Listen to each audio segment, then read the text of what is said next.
Any relief from injuries at all tonight? No, not really. All the guys that were out the last game are still out this game, so we'll go with the guys that we have. When you look at Kemba Walker, what makes him so special? I just think he's a winner.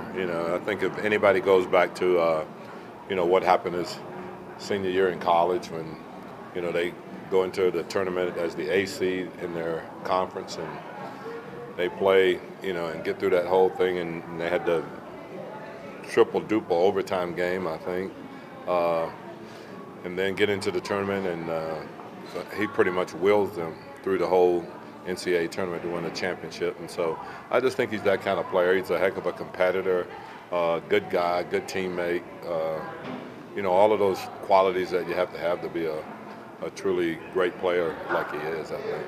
They went 0-3 on this road trip so far, and it was crucial to their playoff hopes. They need another Herculean effort from him again to make it. What do you expect from them tonight? Oh, I think that they're, as long as you have an absolute chance, I think you're going to continue to play because you never know what's going to happen. So they're going to play hard, good hard-nosed basketball. But that's kind of what they've done anyway, really. What's the situation with Drew right now? Is he in town? Is he rehabbing? What's kind of his recovery looking like? Yeah, he's here, and he is starting rehab, doing, small things, and I'm sure it's going to build up. As I said with him, the big thing is that I think you have to almost put the brakes on him some because he's going to try to do it all in one day if he could. So I just think you got to do a good job of monitoring him and making sure that, the work is being put in, but not to the point where it's overextended, I think. You've been a part of teams where it's been a bunch of veterans or where it's been a bunch of young guys. What do you think has to be in place for a team to really be where it needs to be as far as player development and getting the most out of young guys like Frank Jackson, Chet Young, Christian Wood, those kind of guys? Oh, I think we've gotten a lot out of those guys, and obviously part of it is very dependent on the coaching staff and our approach, but the other part is dependent on the teammates that you have. And I think if you ask a guy like Frank Jackson, he'll tell you that probably Drew Holiday has been as big an influence on him as anybody has. And if you ask Kendrick that, he'll probably tell you about AD and, and the relationship that they have and things like that. So I think it's just a combination of both. I think the coaches have to have an idea of where you want a player to be and the things that he has to work on. And then I think you got to have veteran players that really care about the young guys that's going to continue to try to help them. And I think, that's what happened this year. I think that's why Frank improved. And I think Kendrick went from being a guy that we were considering signing to a two-way deal to starting on our team. And a lot of that has to do with his relationship with guys on the team.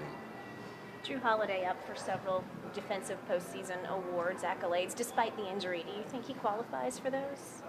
You're speaking to the wrong guy because I think he's the best two-way player in the game. So, yeah, I do. I think he's the best two-way player in the game, especially when you think about all the things that we ask him to do.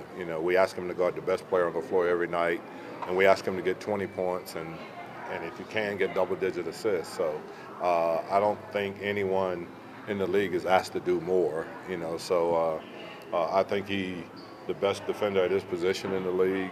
I think he's, we ask him to guard everyone from Kevin Durant to if he was playing, Trae Young, So there's a wide range of players that he can guard, and he can do it efficiently and effectively. And if he's not on first team All NBA, I'll be very, very disappointed. I've worked with a lot of general managers in this league. Is there a quality throughout that kind of goes through all of them that you think makes one successful? That when you look at something that just one quality that kind of embodies something, what would you say it is? Acquiring talent. I think that's the one quality that all the really good ones have. If you look. Empowering coaches is not empowering coaches and acquiring talent. Paying coaches. Christian Wood said part of the reason that he's fitting so well here is that he's coming to a system. Obviously, you built the system for AD, allowing your big man to do so much. How much do you think that's helped guys like him and Julius Randle kind of show so many different parts of their game? Well, I think that a lot of teams are beginning to play that way.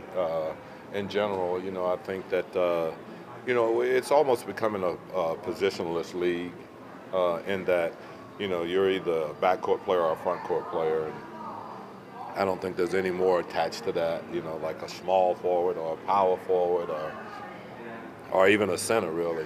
When you look around the league, Giannis has played every position that there is. And you look at some of the other players, they have too. So I think the way the game is evolving and the way it's trending is that, you're going to have to be a skilled player. You're going to have to be able to shoot the ball from the perimeter. And you're going to have to be able to play inside. That's guards and, that's front court and back court players. It seems to be the way the league is trending. Is there any changes to the starting lineup tonight? No, there is no change. Okay. Thanks, Coach. If Scott wanted to change something, we would. Scott? I'm in. Scott's back in. I got one. No, on contract? not him. Okay, not him. Oh, I can just pick a chain. Yeah, you can pick. You can pick a position, and we'll start there. But Solo, it won't be you. Get on up. Okay. It will not be you. Okay.